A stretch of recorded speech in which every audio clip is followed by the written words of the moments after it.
New Jersey-based Genie Energy is digging for oil in Syria, even though it clearly violates international law under the Geneva Convention. You don't have to dig too far to find out how this genie clawed out of its oil barrel. First, the reason it violates international law. Genie Oil has been granted permits to drill in Syria not by Syria, but by Israel. That's because they're going to dig in the region of Syria known as the Golan Heights, which is occupied by the Israelis now. That occupation itself violates international law, and the drilling specifically violates the annex to the Fourth Geneva Convention. So Israel's right to dig there is hotly contested, and yet that's exactly what's happening with Genie Oil. Now for the reasons they're getting away with it.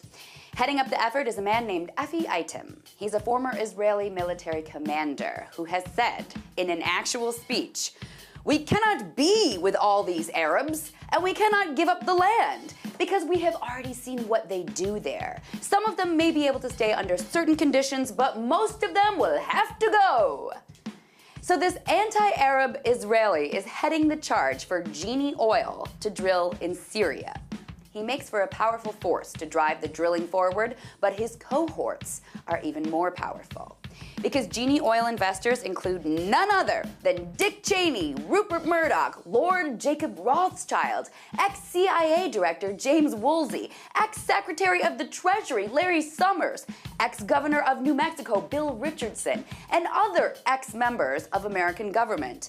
They are all invested in Genie Oil, and they all stand to profit big time for drilling in the already ravaged Syria. So it should come as no surprise that the project is moving along nicely. Genie just finished the flow testing phase and is now analyzing samples from their drilling site. So instead of putting money and food and help into Syria, these Western billionaires and their government cohorts are taking oil and money out of Syria. Apparently, there will be no putting this greedy genie back into its barrel. Tonight, let's talk about that.